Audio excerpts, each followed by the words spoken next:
ವಾಣಿ date 21/8/2026. ಪ್ರತಃ Murali. ಓಂ ಶಾಂತಿ. Bob ದಾದಾ ಮಧುಬನ. ಮಧುರ ಮಕ್ಕಳೇ, ತಂದೆಯು ಅತಿ ಮಧುರ ಸ್ಯಾಕ್ರೀನ್ ಆಗಿದ್ದಾರೆ. ಆದ್ದರಿಂದ ಅನ್ಯ ಎಲ್ಲ ಮಾತುಗಳನ್ನು ಬಿಟ್ಟು ಆ ತಂದೆಯನ್ನು ನೆನಪು ಮಾಡಿರಿ, ಆಗ ಮಧುರ ಸ್ಯಾಕ್ರೀನ್ ಆಗಿಬಿಡುತ್ತೀರಿ. ಪ್ರಶ್ನೆ: ನೀವು ತಂದೆಯ ಮೂಲಕ ಶ್ರೀಮತವನ್ನು ಪಡೆದು ತಮ್ಮಲ್ಲಿ ಯಾವ ಸಂಸ್ಕಾರವನ್ನು ತುಂಬಿಸಿಕೊಳ್ಳುತ್ತಿದ್ದೀರಿ? ಉತ್ತರ: ಭವಿಷ್ಯದಲ್ಲಿ ಮಂತ್ರಿ ಇಲ್ಲದೆ ಇಡೀ ವಿಶ್ವದ ಮೇಲೆ ರಾಜ್ಯ ಮಾಡುವ ಸಂಸ್ಕಾರವನ್ನು ತುಂಬಿಸಿಕೊಳ್ಳುತ್ತಿದ್ದೀರಿ. ಭವಿಷ್ಯ ರಾಜಧಾನಿಯನ್ನು ನಡೆಸುವ ಶ್ರೀಮತವನ್ನು ತೆಗೆದುಕೊಳ್ಳುವುದಕ್ಕಾಗಿಯೇ ನೀವಿಲ್ಲಿ ಬಂದಿದ್ದೀರಿ. ತಂದೆಯು ನಿಮಗೆ ಇಂತಹ ಶ್ರೀಮತವನ್ನು ಕೊಡುತ್ತಾರೆ. ಯಾವುದರಿಂದ ಅರ್ಧ ಕಲ್ಪದವರೆಗೆ ಯಾರಿಂದಲೂ ಸಲಹೆಯನ್ನು ತೆಗೆದುಕೊಳ್ಳುವ ಅವಶ್ಯಕತೆ ಇರುವುದಿಲ್ಲ. ಯಾರ ಬುದ್ಧಿಯು ಬಲಹೀನವಾಗಿರುವುದೋ ಅವರೇ ಸಲಹೆ ತೆಗೆದುಕೊಳ್ಳಬೇಕಾಗುತ್ತದೆ. ಗೀತೆ: ನೀವೇ ಮಾತಾ ಪಿತಾ ಆಗಿದ್ದೀರಿ. ಓಂ ಶಾಂತಿ. ಮಧುರಾತಿ ಮಧುರ ಆತ್ಮಿಕ ಮಕ್ಕಳು, ಗೀತೆಯನ್ನು ಕೇಳಿದಿರಿ. ಮಧುರಾತಿ ಮಧುರ ಆತ್ಮಿಕ ಮಕ್ಕಳೇ ಎಂದು ಯಾರು ಹೇಳಿದರು? ಅವಶ್ಯವಾಗಿ ಆತ್ಮಿಕ ತಂದೆಯೇ ಹೇಳುತ್ತಾರೆ. ಮಧುರಾತಿ ಮಧುರ ಮಕ್ಕಳು, ಈಗ ಸನ್ಮುಖದಲ್ಲಿ ಕುಳಿತಿದ್ದೀರಿ ಮತ್ತು ಬಹಳ ಪ್ರೀತಿಯಿಂದ ತಂದೆಯು ತಿಳಿಸುತ್ತಿದ್ದಾರೆ. ಈಗ ನಿಮಗೆ ತಿಳಿದಿದೆ, ಆತ್ಮಿಕ ತಂದೆಯ ವಿನಃ ಇಡೀ ಪ್ರಪಂಚದಲ್ಲಿ ಮತ್ಯಾರೂ ಸಹ ಸರ್ವರಿಗೆ ಸುಖ ಶಾಂತಿಯನ್ನು ಕೊಡುವವರು ಹಾಗೂ ಸರ್ವರನ್ನು ದುಃಖದಿಂದ ಬಿಡಿಸುವವರು ಯಾರೂ ಇಲ್ಲ. ಆದ್ದರಿಂದ ದುಃಖದಲ್ಲಿ ತಂದೆಯನ್ನು ನೆನಪು ಮಾಡುತ್ತಾ ಇರುತ್ತಾರೆ. ನೀವು ಮಕ್ಕಳು ಸನ್ಮುಖದಲ್ಲಿ ಕುಳಿತಿದ್ದೀರಿ. ನಿಮಗೆ ತಿಳಿದಿದೆ, ತಂದೆಯು ನಮ್ಮನ್ನು ಸುಖಧಾಮಕ್ಕೆ ಯೋಗ್ಯರನ್ನಾಗಿ ಮಾಡುತ್ತಿದ್ದಾರೆ. ಸದಾ ಸುಖಧಾಮದ ಮಾಲೀಕರನ್ನಾಗಿ ಮಾಡುವಂತಹ ತಂದೆಯ ಸನ್ಮುಖದಲ್ಲಿ ಬಂದಿದ್ದೀರಿ. ಈಗ ನಿಮಗೆ ತಿಳಿಯುತ್ತದೆ, ಸನ್ಮುಖದಲ್ಲಿ ಕೇಳುವ ಮತ್ತು ದೂರವಿದ್ದು ಕೇಳುವುದರಲ್ಲಿ ಬಹಳ ಅಂತರವಿದೆ. ಮಧುಬನದಲ್ಲಿ ಸನ್ಮುಖದಲ್ಲಿ ಬರುತ್ತೀರಿ. ಮಧುಬನವು ಪ್ರಸಿದ್ಧವಾಗಿದೆ. ಮಧುಬನ ಬೃಂದಾವನದಲ್ಲಿ ಅವರು ಕೃಷ್ಣನ ಚಿತ್ರವನ್ನು ತೋರಿಸಿದ್ದಾರೆ, ಆದರೆ ಕೃಷ್ಣನಂತೂ ಇಲ್ಲ. ಇಲ್ಲಿ ನಿರಾಕಾರ ತಂದೆಯು ನೀವು ಮಕ್ಕಳೊಂದಿಗೆ ಮಿಲನ ಮಾಡುತ್ತಾರೆ. ನೀವು ಸ್ವಯಂವನ್ನು ಪದೇ ಪದೇ ಆತ್ಮ ನಿಶ್ಚಯ ಮಾಡಿಕೊಳ್ಳಬೇಕಾಗಿದೆ. ನಾನು ಆತ್ಮನ ತಂದೆಯಿಂದ ಆಸ್ತಿಯನ್ನು ತೆಗೆದುಕೊಳ್ಳುತ್ತಿದ್ದೇನೆ. ಇಡೀ ಕಲ್ಪದಲ್ಲಿ ಇದೊಂದೇ ಸಮಯದಲ್ಲಿ ತಂದೆಯು ಬರುತ್ತಾರೆ. ಇದು ಕಲ್ಪದ ಬಹಳ ಕಲ್ಯಾಣಕಾರಿ ಸಂಗಮ ಯುಗವಾಗಿದೆ. ಇದಕ್ಕೆ ಪುರುಷೋತ್ತಮ ಎಂದು ಹೆಸರನ್ನಿಡಲಾಗಿದೆ. ಇದೇ ಸಂಗಮ ಯುಗವಾಗಿದೆ. ಇದರಲ್ಲಿ ಎಲ್ಲ ಮನುಷ್ಯ ಮಾತ್ರರು ಉತ್ತಮರಾಗಿರುತ್ತಾರೆ. ಈಗಂತೂ ಎಲ್ಲ ಮನುಷ್ಯ ಮಾತ್ರರು ತಮೋ ಪ್ರಧಾನರಾಗಿದ್ದಾರೆ ಮತ್ತು ಸತೋ ಪ್ರಧಾನರಾಗುತ್ತಾರೆ. ಸತೋ ಪ್ರಧಾನರಾಗಿದ್ದಾಗ ಮನುಷ್ಯರು ಉತ್ತಮರಾಗಿರುತ್ತಾರೆ. ತಮೋ ಪ್ರಧಾನರಾಗುವುದರಿಂದ ಮನುಷ್ಯರು ಕನಿಷ್ಠರಾಗುತ್ತಾರೆ. ಅಂದಾಗ ತಂದೆಯು ಕುಳಿತು ಸನ್ಮುಖದಲ್ಲಿ ಆತ್ಮರಿಗೆ ತಿಳಿಸುತ್ತಾರೆ. ಎಲ್ಲ ಪಾತ್ರವನ್ನು ಆತ್ಮವೇ ಅಭಿನಯಿಸುತ್ತದೆ, ಶರೀರವಲ್ಲ. ಆತ್ಮ ಮತ್ತು ಶರೀರ ಯಾವಾಗ ಇವೆರಡರ ಮೇಳವಾಗುವುದೋ ಆಗ ಪಾತ್ರವನ್ನು ಅಭಿನಯಿಸಲ್ಪಡುತ್ತದೆ. ನಿಮ್ಮ ಬುದ್ಧಿಯಲ್ಲಿ ಬಂದು ಬಿಟ್ಟಿದೆ, ನಾವು ಆತ್ಮರು ಮೂಲತಃ ನಿರಾಕಾರಿ ಪ್ರಪಂಚ ಅಥವಾ ಶಾಂತಿಧಾಮದ ನಿವಾಸಿಗಳಾಗಿದ್ದೇವೆ. ಇದು ಯಾರಿಗೂ ತಿಳಿದಿಲ್ಲ. ತಾನು ತಿಳಿದುಕೊಳ್ಳುವುದೂ ಇಲ್ಲ, ಅನ್ಯರಿಗೂ ತಿಳಿಸುವುದಿಲ್ಲ. ಈಗ ನಿಮ್ಮ ಬುದ್ಧಿ ಬೀಗವು ತೆರೆದಿದೆ. ನೀವು ತಿಳಿದುಕೊಂಡಿದ್ದೀರಿ, ಅವಶ್ಯವಾಗಿ ಆತ್ಮರು ಪರಂಧಾಮದಲ್ಲಿರುತ್ತಾರೆ. ಅದು ನಿರಾಕಾರಿ ಪ್ರಪಂಚವಾಗಿದೆ. ಇದು ಸಾಕಾರಿ ಪ್ರಪಂಚವಾಗಿದೆ. ಇಲ್ಲಿ ನಾವೆಲ್ಲ ಆತ್ಮರು ಪಾತ್ರಧಾರಿಗಳಾಗಿದ್ದೇವೆ. ಮೊಟ್ಟ ಮೊದಲು ನಾವು ಪಾತ್ರವನ್ನು ಅಭಿನಯಿಸಲು ಬರುತ್ತೇವೆ, ನಂತರ ನಂಬರ್ ವಾರಾಗಿ ಬರತೊಡಗುತ್ತಾರೆ. ಎಲ್ಲ ಪಾತ್ರಧಾರಿಗಳು ಒಟ್ಟಿಗೆ ಬಂದು ಬಿಡುವುದಿಲ್ಲ. ಭಿನ್ನ ಭಿನ್ನ ಪ್ರಕಾರದ ಪಾತ್ರಧಾರಿಗಳು ಬರುತ್ತಾ ಇರುತ್ತಾರೆ. ಯಾವಾಗ ನಾಟಕವು ಮುಕ್ತಾಯವಾಗುವುದೋ ಆಗ ಎಲ್ಲರೂ ಒಟ್ಟಿಗೆ ಸೇರುತ್ತಾರೆ. ಈಗ ನಿಮಗೆ ಪರಿಚಯ ಸಿಕ್ಕಿದೆ. ಆತ್ಮವು ಮೂಲತಃ ಶಾಂತಿಧಾಮ ನಿವಾಸಿಯಾಗಿದೆ.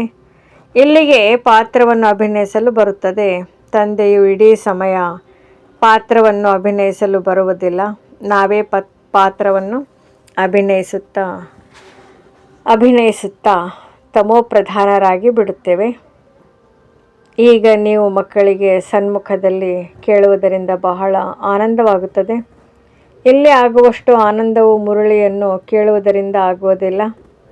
ಇಲ್ಲಿ ಸನ್ಮುಖದಲ್ಲಿದ್ದೀರಲ್ಲವೇ ಅಂದಾಗ ಮೊಟ್ಟ ಮೊದಲಿಗೆ ಸತ್ಯುಗಿ ಆದಿ ಸನಾತನ ದೇವಿ ದೇವತಾ ಧರ್ಮದವರೇ ಬರುತ್ತಾರೆ. ನೀವು ತಿಳಿದುಕೊಂಡಿದ್ದೀರಿ, ಭಾರತವು ದೇವಿ ದೇವತೆಗಳ ಸ್ಥಾನವಾಗಿತ್ತು, ಈಗ ಇಲ್ಲ.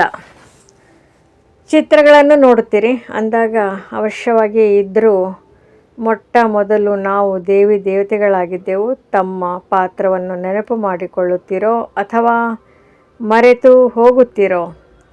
ತಂದೆಯು ಹೇಳುತ್ತಾರೆ, ನೀವು ಈ ಪಾತ್ರವನ್ನು ಅಭಿನಯಿಸಿದ್ದೀರಿ. ಇದು ಡ್ರಾಮಾ ಆಗಿದೆ. ಹೊಸ ಪ್ರಪಂಚವೇ ಮತ್ತೆ ಹಳೆಯದಾಗುತ್ತದೆ. ಮೊಟ್ಟ ಮೊದಲು ಮೇಲಿನಿಂದ ಯಾವ ಆತ್ಮರು ಬರುವರೋ ಅವರು ಸತ್ಯುಗದಲ್ಲಿ ಬರುತ್ತಾರೆ. ಇವೆಲ್ಲ ಮಾತುಗಳು ಈಗ ನಿಮ್ಮ ಬುದ್ಧಿಯಲ್ಲಿದೆ. ಸತ್ಯುಗದ ಆದಿಯಲ್ಲಿ ನೀವೇ ಪಾತ್ರವನ್ನು ಅಭಿನಯಿಸಲು ಬಂದಿದ್ದೀರಿ. ನೀವು ವಿಶ್ವದ ಮಾಲೀಕರು, ಮಹಾರಾಜ ಮಹಾರಾಣಿಯಾಗಿದ್ದೀರಿ. ನಿಮ್ಮದು ರಾಜಧಾನಿ ಇತ್ತು, ಈಗಂತೂ ರಾಜಧಾನಿ ಇಲ್ಲ. ನಾವು ರಾಜ್ಯಭಾರವನ್ನು ಹೇಗೆ ನಡೆಸಬೇಕು ಎಂಬುದನ್ನು ನೀವೀಗ ಕಲಿಯುತ್ತಿದ್ದೀರಿ. ಅಲ್ಲಿ ಮಂತ್ರಿಗಳಿರುವುದಿಲ್ಲ. ಸಲಹೆಯನ್ನು ತೆಗೆದುಕೊಳ್ಳುವ ಅವಶ್ಯಕತೆಯೇ ಇರುವುದಿಲ್ಲ. ಅವರು ಈ ಸಮಯದಲ್ಲಿ ತಂದೆಯ ಶ್ರೀಮತದಿಂದ ಶ್ರೇಷ್ಠಾತಿ ಶ್ರೇಷ್ಠರಾಗಿ ಬಿಡುತ್ತಾರೆ. ಆದ್ದರಿಂದ ಅವರಿಗೆ ಮತ್ಯಾರಿಂದಲೂ ಸಲಹೆಯನ್ನು ಪಡೆಯುವ ಅವಶ್ಯಕತೆ ಇರುವುದಿಲ್ಲ. ಒಂದು ವೇಳೆ ಯಾರಿಂದಲಾದರೂ ಸಲಹೆಯನ್ನು ತೆಗೆದುಕೊಂಡರೆ ಅವರ ಬುದ್ಧಿಯು ಬಲಹೀನವಾಗಿದೆ ಎಂದು ತಿಳಿಯಲಾಗುತ್ತದೆ. ಈಗ ಯಾವ ಶ್ರೀಮತವು ಸಿಕ್ಕುತ್ತದೆಯೋ ಅದು ಸತ್ಯುಗದಲ್ಲಿ ಸ್ಥಿರವಾಗಿರುತ್ತದೆ. ಈಗ ನಿಮ್ಮ ಆತ್ಮವು ತಾಜಾ ಆಗುತ್ತಿದೆ. ಈಗ ನೀವು ಮಕ್ಕಳು ಆತ್ಮ ಅಭಿಮಾನಿಗಳಾಗಬೇಕಾಗಿದೆ. ಶಾಂತಿಧಾಮದಿಂದ ಬಂದು ನೀವಿಲ್ಲಿ ಶಬ್ದದಲ್ಲಿ ಬಂದಿದ್ದೀರಿ. ಶಬ್ದದಲ್ಲಿ ಬರದೆ ಕರ್ಮವು ನಡೆಯುವುದಿಲ್ಲ. ಇವು ಬಹಳ ತಿಳಿದುಕೊಳ್ಳುವ ಮಾತುಗಳಾಗಿವೆ. ಹೇಗೆ ತಂದೆಯಲ್ಲಿ ಸಂಪೂರ್ಣ ಜ್ಞಾನವಿದೆಯೋ ಹಾಗೆಯೇ ನಿಮ್ಮಲ್ಲಿ ಈಗ ಜ್ಞಾನವಿದೆ. ನಾನು ಒಂದು ಶರೀರವನ್ನು ಬಿಟ್ಟು ಸಂಸ್ಕಾರದನುಸಾರ ಮತ್ತೆ ಇನ್ನೊಂದನ್ನು ತೆಗೆದುಕೊಳ್ಳುತ್ತೇನೆ ಎಂದು ಆತ್ಮವು ಹೇಳುತ್ತದೆ. ಪುನರ್ಜನ್ಮವು ಅವಶ್ಯವಾಗಿ ಆಗುತ್ತದೆ. ಆತ್ಮಕ್ಕೆ ಏನೆಲ್ಲ ಪಾತ್ರವು ಸಿಕ್ಕಿದೆಯೋ ಅದನ್ನು ಅಭಿನಯಿಸುತ್ತಾ ಇರುತ್ತದೆ ಮತ್ತು ಸಂಸ್ಕಾರಗಳ ಅನುಸಾರ ಇನ್ನೊಂದು ಜನ್ಮವನ್ನು ತೆಗೆದುಕೊಳ್ಳುತ್ತಾ ಇರುತ್ತದೆ. ದಿನ ಪ್ರತಿದಿನ ಆತ್ಮದ ಪವಿತ್ರತೆಯ ದರ್ಜೆಯು ಕಡಿಮೆಯಾಗುತ್ತಾ ಹೋಗುತ್ತದೆ. ಪತಿತ ಶಬ್ದವನ್ನು ದ್ವಾಪರದ ನಂತರ ಉಪಯೋಗಿಸುತ್ತಾರೆ. ಆದರೂ ಸಹ ಸ್ವಲ್ಪ ಅಂತರವಿರುತ್ತದೆ. ನೀವು ಹೊಸ ಮನೆಯನ್ನು ಕಟ್ಟಿಸಿ 1 ತಿಂಗಳಿನ ನಂತರ ಅವಶ್ಯವಾಗಿ ಅದರಲ್ಲಿ ಅಂತರವಿರುತ್ತದೆ. ನೀವೀಗ ತಿಳಿದುಕೊಳ್ಳುತ್ತೀರಿ, ತಂದೆಯು ನಮಗೆ ಆಸ್ತಿಯನ್ನು ಕೊಡುತ್ತಾರೆ. ನಾನು ನೀವು ಮಕ್ಕಳಿಗೆ ಆಸ್ತಿಯನ್ನು ಕೊಡಲು ಬಂದಿದ್ದೇನೆ ಎಂದು ತಂದೆಯು ತಿಳಿಸುತ್ತಾರೆ. ಯಾರೆಷ್ಟು ಪುರುಷಾರ್ಥ ಮಾಡುವರೋ ಅಷ್ಟು ಪದವಿಯನ್ನು ಪಡೆಯುತ್ತಾರೆ. ತಂದೆಯ ಬಳಿ ಯಾವುದೇ ತಾರತಮ್ಯವಿಲ್ಲ. ತಂದೆಗೆ ತಿಳಿದಿದೆ, ನಾನು ಆತ್ಮರಿಗೆ ಓದಿಸುತ್ತೇನೆ. ಪ್ರತಿಯೊಂದು ಆತ್ಮವು ತನಗಾಗಿ ಪುರುಷಾರ್ಥ ಮಾಡುತ್ತದೆ. ಸ್ತ್ರೀ ಪುರುಷರ ದೃಷ್ಟಿಯು ಇಲ್ಲಿರುವುದಿಲ್ಲ.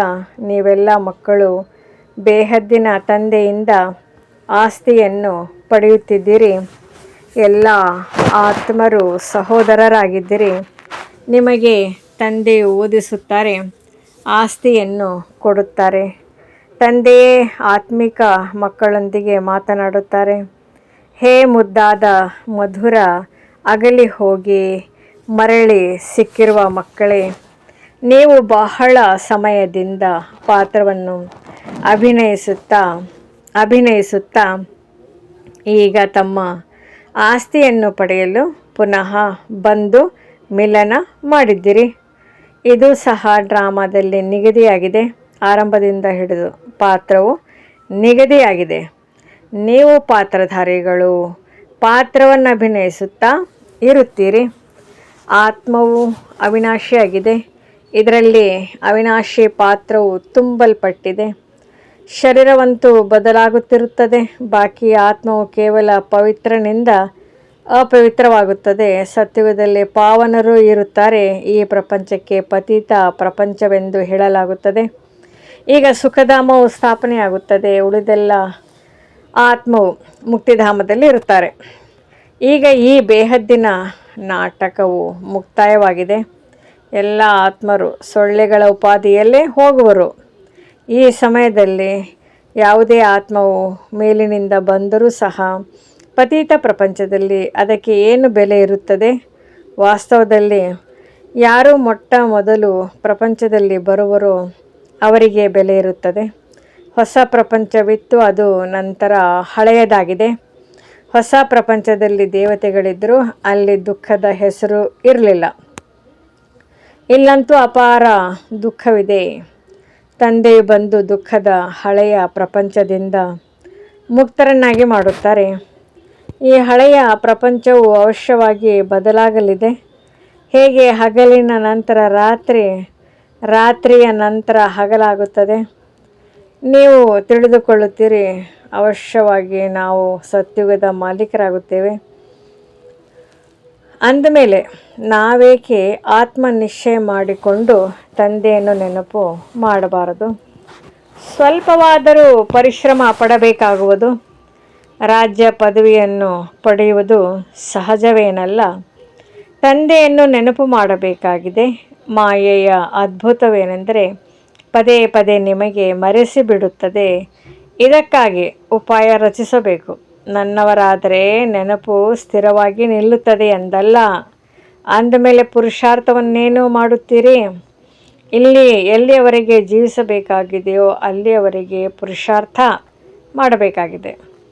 ಜ್ಞಾನಾಮೃತವನ್ನು ಕುಡಿಯುತ್ತಾ ಇರಬೇಕಾಗಿದೆ. ಇದನ್ನು ಸಹ ತಿಳಿದುಕೊಂಡಿದ್ದರೆ ನಮ್ಮದು ಇದು ಅಂತಿಮ ಜನ್ಮವಾಗಿದೆ. ಈ ಶರೀರದ ಅಭಿಮಾನವನ್ನು ಬಿಟ್ಟು ದೇಹಿ ಅಭಿಮಾನಿಗಳಾಗಬೇಕಾಗಿದೆ. ಗೃಹಸ್ಥ ವ್ಯವಹಾರದಲ್ಲಿಯೂ ಇರಬೇಕು. ಪುರುಷಾರ್ಥವನ್ನು ಅವಶ್ಯವಾಗಿ ಮಾಡಬೇಕು. ಕೇವಲ ತನ್ನನ್ನು ಆತ್ಮ ನಿಶ್ಚಯ ಮಾಡಿಕೊಂಡು ತಂದೆಯನ್ನು ನೆನಪು ಮಾಡಿರಿ. ತ್ವಮೇವ ಮಾತಾಶ್ಚ ಪಿತಾ. ಇದೆಲ್ಲವೂ ಭಕ್ತಿ ಮಾರ್ಗದ ಮಹಿಮೆಯಾಗಿದೆ. ನೀವು ಕೇವಲ ಒಬ್ಬ ತಂದೆಯನ್ನು ನೆನಪು ಮಾಡಬೇಕಾಗಿದೆ. ನಾನೊಬ್ಬನೇ ಸ್ಯಾಕ್ರೀನ್ ಆಗಿದ್ದೇನೆ. ನೀವು ಸಹ ಅನ್ಯ ಮಾತುಗಳನ್ನು ಬಿಟ್ಟು ಬಹಳ ಮಧುರ ಸ್ಯಾಕ್ರೀನ್ ಆಗಿಬಿಡಿ. ಈಗ ನಿಮ್ಮ ಆತ್ಮವು ತಮೋ ಪ್ರಧಾನವಾಗಿದೆ. ಅದನ್ನು ಸತೋ ಪ್ರಧಾನ ಮಾಡಿಕೊಳ್ಳಲು ನೆನಪಿನ ಯಾತ್ರೆಯಲ್ಲಿರಿ. ಎಲ್ಲರಿಗೆ ಇದೇ ಮಾತನ್ನು ತಿಳಿಸಿರಿ. ತಂದೆಯಿಂದ ಸುಖದ ಆಸ್ತಿಯನ್ನು ತೆಗೆದುಕೊಳ್ಳಿ. ಸುಖವು ಸತ್ಯುಗದಲ್ಲಿಯೇ ಇರುತ್ತದೆ. ಸುಖಧಾಮವನ್ನು ಸ್ಥಾಪನೆ ಮಾಡುವವರು ತಂದೆಯಾಗಿದ್ದಾರೆ. ತಂದೆಯನ್ನು ನೆನಪು ಮಾಡುವುದು ಅತಿ ಸಹಜವಾಗಿದೆ. ಆದರೆ ಮಾಯೆಯ ವಿರೋಧವು ಬಹಳಷ್ಟಿದೆ. ಆದ್ದರಿಂದ ಪ್ರಯತ್ನಪಟ್ಟು ನನ್ನನ್ನು ನೆನಪು ಮಾಡಿರಿ. ಆಗ ತುಕ್ಕು ಬಿಟ್ಟು ಹೋಗುವುದು. ಸೆಕೆಂಡಿನಲ್ಲಿ ಜೀವನ್ಮುಕ್ತಿ ಎಂದು ಗಾಯನವಿದೆ. ಈ ಡ್ರಾಮಾದಲ್ಲಿ ಪ್ರತಿಯೊಬ್ಬರೂ ತಮ್ಮ ಪಾತ್ರವನ್ನು ಪುನರಾವರ್ತಿಸಬೇಕಾಗಿದೆ. ಈ ಡ್ರಾಮಾದಲ್ಲಿ ಎಲ್ಲರಿಗಿಂತ ಹೆಚ್ಚು ಪಾತ್ರವು ನಮ್ಮದಾಗಿದೆ. ಎಲ್ಲರಿಗಿಂತ ಹೆಚ್ಚು ಸುಖವು ನಮಗೇ ಸಿಗುವುದು. ತಂದೆಯು ಹೇಳುತ್ತಾರೆ, ನಿಮ್ಮ ದೇವಿ ದೇವತಾ ಧರ್ಮವು ಬಹಳ ಸುಖ ಕೊಡುವಂಥದ್ದಾಗಿದೆ. ಉಳಿದೆಲ್ಲ ಆತ್ಮರು ತಮ್ಮ ಲೆಕ್ಕಾಚಾರಗಳನ್ನು ಮುಗಿಸಿ ಶಾಂತಿಧಾಮಕ್ಕೆ ಹೊರಟು ಹೋಗುವರು. ಹೆಚ್ಚು ವಿಸ್ತಾರದಲ್ಲಿ ನಾವೇಕೆ ಹೋಗಬೇಕು? ತಂದೆಯು ಬರುವುದೇ ಎಲ್ಲರನ್ನು ಮರಳಿ ಕರೆದುಕೊಂಡು ಹೋಗುವುದಕ್ಕಾಗಿ. ಸೊಳ್ಳೆಗಳ ಉಪಾಧಿಯಲ್ಲಿ ಎಲ್ಲರನ್ನು ಕರೆದುಕೊಂಡು ಹೋಗುತ್ತಾರೆ. ಶರೀರಗಳು ಸಮಾಪ್ತಿಯಾಗಿ ಬಿಡುತ್ತವೆ. ಬಾಕಿ ಆತ್ಮವು ಏನು ಅವಿನಾಶಿಯಾಗಿದೆಯೋ ಅದು ಲೆಕ್ಕಾಚಾರಗಳನ್ನು ಮುಗಿಸಿಕೊಂಡು ಹೊರಟು ಹೋಗುವುದು. ಆತ್ಮವನ್ನು ಬೆಂಕಿಯಲ್ಲಿ ಹಾಕುವುದರಿಂದ ಪವಿತ್ರವಾಗುವುದು ಎಂದಲ್ಲ. ಆತ್ಮವು ನೆನಪು ಎಂಬ ಯೋಗದಿಂದಲೇ ಪವಿತ್ರವಾಗಬೇಕಾಗಿದೆ. ಇದು ಯೋಗದ ಅಗ್ನಿಯಾಗಿದೆ. ಇದನ್ನು ಅವರು ಸೀತೆಯ ಅಗ್ನಿಯಿಂದ ಪಾರಾದಳು ಎಂದು ನಾಟಕದಲ್ಲಿ ಬರೆದಿದ್ದಾರೆ. ಅಗ್ನಿಯಿಂದ ಒಬ್ಬರೇ ಪಾರಾಗುವರೆ? ತಂದೆಯು ತಿಳಿಸುತ್ತಾರೆ, ನೀವೆಲ್ಲ ಸೀತೆಯರು ಈ ಸಮಯದಲ್ಲಿ ಪತೀತರಾಗಿದ್ರಿ, ರಾವಣ ರಾಜ್ಯದಲ್ಲಿದ್ದರೆ. ಈಗ ಒಬ್ಬ ತಂದೆಯ ನೆನಪಿನಿಂದ ನೀವು ಪಾವನರಾಗಬೇಕಾಗಿದೆ. ರಾಮನು ಒಬ್ಬರೇ ಆಗಿದ್ದಾರೆ. ಅಗ್ನಿ ಶಬ್ದವನ್ನು ಕೇಳಿ ಅಗ್ನಿಯಿಂದ ಪಾರಾದಳೆಂದು ಹೇಳುತ್ತಾರೆ. ಯೋಗಾಗ್ನಿಯಲ್ಲಿ, ಆ ಅಗ್ನಿಯಲ್ಲಿ ಆತ್ಮವು ಪರಮಾತ್ಮನೊಂದಿಗೆ ಯೋಗವನ್ನು ಇಡುವುದರಿಂದಲೇ ಪತಿತದಿಂದ ಪಾವನವಾಗುವುದು. ರಾತ್ರಿ ಹಗಲಿನ ಅಂತರವಿದೆ. ಆತ್ಮರೆಲ್ಲರೂ ಸೀತೆಯರಾಗಿದ್ದಿರಿ. ರಾವಣನ ಜೈಲಿನಲ್ಲಿ ಶೋಕ ವಾಟಿಕೆಯಲ್ಲಿ ಇದ್ದಿರಿ. ಇಲ್ಲಿನ ಸುಖವು ಕಾಗವಿಷ್ಟ ಸಮಾನವಾಗಿದೆ. ಸ್ವರ್ಗದ ಸುಖವು ಅಪಾರವಾಗಿದೆ. ಆದ್ದರಿಂದ ಮಕ್ಕಳು ಜ್ಞಾನ ರತ್ನಗಳಿಂದ ಜೋಳಿಗೆಯನ್ನು ತುಂಬಿಸಿಕೊಳ್ಳಬೇಕಾಗಿದೆ. ಯಾವುದೇ ಪ್ರಕಾರದ ಸಂಶಯ ಬರಬಾರದು. ದೇಹಾಭಿಮಾನವು ಬಂದರೆ ಮತ್ತೆ ಅನೇಕ ಪ್ರಕಾರದ ಪ್ರಶ್ನೆಗಳು ಉತ್ಪನ್ನವಾಗುತ್ತವೆ. ಆಗ ತಂದೆಯು ಯಾವ ಕರ್ತವ್ಯವನ್ನು ಕೊಡುತ್ತಾರೆಯೋ ಅದನ್ನು ಮಾಡುವುದಿಲ್ಲ. ಮೂಲ ಮಾತಾಗಿದೆ, ನಾವು ಪತಿತರಿಂದ ಪಾವನರಾಗಬೇಕಾಗಿದೆ. ಅನ್ಯ ಯಾವುದೇ ಸಂಕಲ್ಪವನ್ನು ನಡೆಸುವ ಅವಶ್ಯಕತೆ ಇಲ್ಲ. ಇದು ಪತಿತ ಪ್ರಪಂಚ, ಅದು ಪಾವನ ಪ್ರಪಂಚವಾಗಿದೆ. ಪಾವನರಾಗುವುದು ಮುಖ್ಯ ಮಾತಾಗಿದೆ. ಯಾರು ಪಾವನರನ್ನಾಗಿ ಮಾಡುತ್ತಾರೆ ಇದೇನು ತಿಳಿದಿಲ್ಲ. ನೀವು ಪತಿತರಾಗಿದ್ದೀರಿ ಎಂದು ಹೇಳಿದರೆ ಕ್ರೋಧಿತರಾಗಿ ಬಿಡುತ್ತಾರೆ. ಯಾರೂ ಸಹ ತಮ್ಮನ್ನು ವಿಕಾರಿ ಎಂದು ತಿಳಿದುಕೊಳ್ಳುವುದಿಲ್ಲ. ಎಲ್ಲರೂ ಗೃಹಸ್ಥಿಯಾಗಿದ್ದರು. ರಾಮ, ಸೀತೆ, ಲಕ್ಷ್ಮೀ ನಾರಾಯಣರಿಗೂ ಸಹ ಮಕ್ಕಳಿದ್ದರಲ್ಲವೇ? ಅಲ್ಲಿಯೂ ಸಹ ಮಕ್ಕಳು ಜನ್ಮಿಸುತ್ತಾರೆಂದು ಹೇಳುತ್ತಾರೆ. ಆದರೆ ಅದಕ್ಕೆ ನಿರ್ವಿಕಾರಿ ಪ್ರಪಂಚವೆಂದು ಹೇಳಲಾಗುತ್ತದೆ. ಶಿವಾಲಯವಾಗಿದೆ ಎಂಬುದನ್ನೇ ಮರೆತು ಬಿಟ್ಟಿದ್ದಾರೆ. ತಂದೆಯು ನೀವು ಮಕ್ಕಳಿಗೆ ಎಷ್ಟೊಂದು ಯುಕ್ತಿಗಳನ್ನು ತಿಳಿಸುತ್ತಾ ಇರುತ್ತಾರೆ. ಇವರು ತಂದೆ, ಶಿಕ್ಷಕ, ಸದ್ಗುರುವಾಗಿದ್ದಾರೆ. ಎಲ್ಲರಿಗೆ ಸದ್ಗತಿ ನೀಡುತ್ತಾರೆ. ಅವರಂತೂ ಒಬ್ಬ ಗುರು ಶರೀರ ಬಿಟ್ಟರೆ ಮತ್ತೆ ಮಕ್ಕಳಿಗೆ ಅವರ ಸಿಂಹಾಸನವನ್ನು ಕೊಡುತ್ತಾರೆ. ಈಗ ಅವರು ಹೇಗೆ ಸದ್ಗತಿಯಲ್ಲಿ ಕರೆದುಕೊಂಡು ಹೋಗುವರು? ಸರ್ವರ ಸದ್ಗತಿದಾತನು ಒಬ್ಬರೇ ಆಗಿದ್ದಾರೆ. ರಾವಣ ರಾಜ್ಯದಲ್ಲಿ ದುರ್ಗತಿ ಇದೆ. ರಾಮ ರಾಜ್ಯದಲ್ಲಿ ಸದ್ಗತಿ ಇರುತ್ತದೆ. ತಂದೆಯು ಎಲ್ಲರನ್ನು ಪಾವನ ಮಾಡಿ ಕರೆದುಕೊಂಡು ಹೋಗುತ್ತಾರೆ. ನಂತರ ಕೂಡಲೇ ಯಾರೂ ಪತಿತರಾಗುವುದಿಲ್ಲ. ನಂಬರ್ ವಾರ್ ಆಗಿ ಕೆಳಗಿಳಿಯುತ್ತಾರೆ. ಸತೋ ಪ್ರಧಾನರಿಂದ ಸತೋ, ರಜೋ, ತಮೋ. ನಿಮ್ಮ ಬುದ್ಧಿಯಲ್ಲಿ 84 ಜನ್ಮಗಳ ಚಕ್ರದ ಜ್ಞಾನವಿದೆ. ನೀವೀಗ ಲೈಟ್ ಹೌಸ್ ಆಗಿದ್ದಿರಿ. ಜ್ಞಾನದಿಂದ ಹೇಗೆ ಈ ಚಕ್ರವು ಸುತ್ತುತ್ತದೆ ಎಂಬುದನ್ನು ಅರಿತುಕೊಂಡಿದ್ದೀರಿ. ಈಗ ನೀವು ಮಕ್ಕಳು ಮತ್ತೆಲ್ಲರಿಗೆ ಮಾರ್ಗವನ್ನು ತಿಳಿಸಬೇಕಾಗಿದೆ. ನೀವೆಲ್ಲರೂ ಸೇನೆಯಾಗಿದ್ದಿರಿ. ನೀವು ಮಾರ್ಗವನ್ನು ತಿಳಿಸುವಂತಹ ಪೈಲಟ್ ಆಗಿದ್ದಿರಿ. ಎಲ್ಲರಿಗೆ ತಿಳಿಸಿರಿ. ಈಗ ಶಾಂತಿಧಾಮ, ಸುಖಧಾಮವನ್ನು ನೆನಪು ಮಾಡಿರಿ. ಕಲಿಯುಗ ದುಃಖಧಾಮವನ್ನು ಮರೆತು ಹೋಗಿ. ನಾವು ನಿಮಗೆ ಬಹಳ ಒಳ್ಳೆಯ ಮಾರ್ಗವನ್ನು ತಿಳಿಸುತ್ತೇವೆ. ಪತಿತ ಪಾವನನು ಒಬ್ಬರೇ ನಿರಾಕಾರ ತಂದೆಯಾಗಿದ್ದಾರೆ. ಅವರನ್ನು ನೆನಪು ಮಾಡಿದರೆ ನೀವು ಪಾವನರಾಗಿ ಬಿಡುತ್ತೀರಿ. ನಿಮ್ಮ ಆತ್ಮದಲ್ಲಿ ಹಿಡಿದಿರುವ ತುಕ್ಕು ಕಳೆಯುತ್ತಾ ಹೋಗುತ್ತದೆ. ಭಗವಾನ್ ವಾಚ್ ಮನ್ಮನಾಭವ. ಶಿವ ಭಗವಾನ್ ವಾಚ್ ವಿನಾಶಕಾಲೇ ವಿಪರೀತ ಬುದ್ಧಿ ವಿನಶ್ಯಂತಿ ಮತ್ತು ವಿನಾಶಕಾಲೇ ಪರಮಪಿತ ಪರಮಾತ್ಮನ ಜೊತೆ ಪ್ರೀತಿ ಬುದ್ಧಿ ವಿಜಯಂತಿ. ನಿಮ್ಮದು ಎಷ್ಟು ಪ್ರೀತಿ ಬುದ್ಧಿ ಇರುವುದೋ ಅಷ್ಟು ಶ್ರೇಷ್ಠ ಪದವಿಯನ್ನು ಪಡೆಯುತ್ತೀರಿ. ದೇಹಾಭಿಮಾನದಲ್ಲಿ ಬಂದರೆ ಇಷ್ಟು ಶ್ರೇಷ್ಠ ಪದವಿಯನ್ನು ಪಡೆಯಲು ಸಾಧ್ಯವಿಲ್ಲ. ಒಳ್ಳೆಯದು. ಮಧುರಾತಿ ಮಧುರ. ಅಗಲಿ ಹೋಗಿ ಮರಳಿ ಸಿಕ್ಕಿರುವ ಮಕ್ಕಳ ಪ್ರತಿ ಮಾತಾಪಿತಾ ಬಾಬ್ದಾದಾರವರ ನೆನಪು, ಪ್ರೀತಿ ಹಾಗೂ ಸುಪ್ರಭಾತ.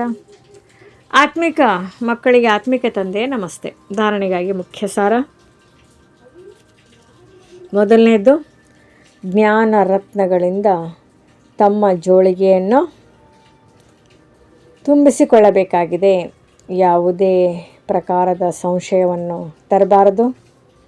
ಎಷ್ಟು ಸಾಧ್ಯವೋ ತಂದೆಯನ್ನು ನೆನಪು ಮಾಡುವ ಪುರುಷಾರ್ಥ ಮಾಡಿ ಪಾವನರಾಗಬೇಕಾಗಿದೆ.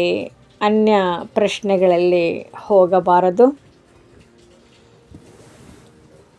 ಒಬ್ಬ ತಂದೆಯೊಂದಿಗೆ ಸತ್ಯ ಪ್ರೀತಿಯನ್ನಿಟ್ಟು ತಂದೆಯ ಸಮಾನ ಮಧುರ ಸ್ಯಾಕ್ರಿನ್ ಆಗಬೇಕಾಗಿದೆ. ವರದಾನ: ಸದಾ ಜ್ಞಾನ ಸೂರ್ಯನ ಸನ್ಮುಖದಲ್ಲಿರುವ ಅಂತರ್ಮುಖೇ ಸ್ವಮಾನಧಾರೇ ಭವ. ಹೇಗೆ ಸೂರ್ಯನನ್ನು ನೋಡುವುದರಿಂದ ಅವಶ್ಯವಾಗಿ ಸೂರ್ಯನ ಕಿರಣಗಳು ಬರುತ್ತವೆ, ಹಾಗೆ ಯಾವ ಮಕ್ಕಳು ಜ್ಞಾನ ಸೂರ್ಯ ತಂದೆಯ ಸನ್ಮುಖದಲ್ಲಿ ಸದಾ ಇರುತ್ತಾರೆಯೋ ಅವರು ಜ್ಞಾನ ಸೂರ್ಯನ ಸರ್ವಗುಣಗಳ ಕಿರಣಗಳನ್ನು ಸ್ವಯಂನಲ್ಲಿ ಅನುಭವ ಮಾಡುತ್ತಾರೆ. ಅವರ ಚೆಹರೆಯಲ್ಲಿ ಅಂತರ್ಮುಖತೆಯ ಹೊಳಪು ಹಾಗೂ ಸಂಗಮಯುಗದ ಅಥವಾ ಭವಿಷ್ಯದ ಸರ್ವ ಸ್ವಮಾನಗಳ ನಶೆಯು ಕಂಡುಬರುತ್ತದೆ. ಇದಕ್ಕಾಗಿ ತಮ್ಮ ಸ್ಮೃತಿಯಲ್ಲಿ ಸದಾ ಇದೇ ಇರಲಿ. ಇದು ಅಂತಿಮ ಗಳಿಗೆ ಆಗಿದೆ. ಯಾವುದೇ ಗಳಿಗೆಯಲ್ಲಾದರೂ ಈ ತನುವು ವಿನಾಶವಾಗಬಹುದು.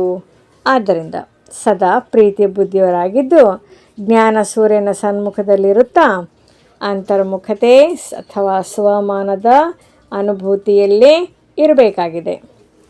ಸ್ಲೋಗನ್: ಸದಾ ಹಾರುವ ಕಲೆಯಲ್ಲಿ ಹಾರುವುದೇ ಜಂಜಾಟಗಳ ಬೆಟ್ಟವನ್ನು ಪಾರು ಮಾಡುವುದಾಗಿದೆ. ಅವ್ಯಕ್ತ ಸೂಚನೆಗಳು: ಅಪವಿತ್ರತೆಯ ಬೀಜವನ್ನು ಸಮಾಪ್ತಿ ಮಾಡಿ ಸಂಪೂರ್ಣ ಸ್ವಚ್ಛ ಪವಿತ್ರ ಆಗಿರಿ. ಪವಿತ್ರತೆಯ ಮಹಾನತೆಯಾಗಿದೆ. ಇದೇ ಯೋಗಿ ಜೀವನದ ಆಧಾರವಾಗಿದೆ. ಸ್ವಲ್ಪ ಅಂಶ ಮಾತ್ರ ಸಂಕಲ್ಪದಲ್ಲಿಯೂ ಯಾವುದೇ ಪ್ರಕಾರದ ಅಪವಿತ್ರತೆ ಇದೆ ಎಂದರೆ, ಎಲ್ಲಿ ಅಪವಿತ್ರತೆಯ ಅಂಶ ಇದೆ ಅಲ್ಲಿ ಪವಿತ್ರ ತಂದೆಯ ನೆನಪು ಏನಾಗಿದ್ದಾರೆ, ಹೇಗೆ ಇದ್ದಾರೆ ಅದೇ ರೀತಿ ಇರಲು ಸಾಧ್ಯವಿಲ್ಲ. ಹಾಗಾಗಿ ಮನಸ್ಸಿನಲ್ಲಿ ಸಹ ಅಪವಿತ್ರತೆಯ ಅಂಶವನ್ನು ಸಮಾಪ್ತಿ ಮಾಡಿ ಸಂಪೂರ್ಣ ಸ್ವಚ್ಛವಾಗಿರಿ. ಸದಾ ಇದೇ ಸ್ಮೃತಿಯಲ್ಲಿ ಇರಲಿ. ನಾನು ಪೂಜ್ಯ ಆತ್ಮ ಈ ಶರೀರ ರೂಪಿ ಮಂದಿರದಲ್ಲಿ ವಿರಾಜಮಾನನಾಗಿದ್ದೇನೆ. ನಮ್ಮ ಚಾನೆಲ್ ವಿಡಿಯೋಗಳ ಹೆಚ್ಚಿನ ಮಾಹಿತಿಗಾಗಿ ಸಬ್ಸ್ಕ್ರೈಬ್ ಬಟನ್ಗೆ ಕ್ಲಿಕ್ ಮಾಡಿ ನಮ್ಮ ಚಾನೆಲ್ಗೆ ಸಬ್ಸ್ಕ್ರೈಬ್ ಮಾಡಿ. ಈ ವಿಡಿಯೋ ಇಷ್ಟವಾದಲ್ಲಿ ಲೈಕ್ ಮಾಡಿ, ಶೇರ್ ಮಾಡಿ ಹಾಗೂ ಕಮೆಂಟ್ ಮಾಡಿ. ಈ ವಿಡಿಯೋ ಇಷ್ಟವಾದಲ್ಲಿ ಪ್ರತಿದಿನ ಜ್ಞಾನ ಮುರಳಿ ಮತ್ತು ಸಹಜ ರಾಜಯೋಗದ ಅಭ್ಯಾಸಕ್ಕಾಗಿ ವಿಡಿಯೋವನ್ನು ಲೈಕ್ ಮಾಡಿ, ಶೇರ್ ಮಾಡಿ, ಸಬ್ಸ್ಕ್ರೈಬ್ ಮಾಡಿ, ಕಮೆಂಟ್ ಮಾಡಿ ಹಾಗೂ ಐಕಾನ್ ಬೆಲ್ಲನ್ನು ಒತ್ತಿ. ತಮಗೆ ನಮ್ಮೆಲ್ಲ ಚಾನಲಿನ ವಿಡಿಯೋ ನೋಟಿಫಿಕೇಷನ್ ತಮಗೆ ಸಿಗ್ತಾ ಇರುವುದು.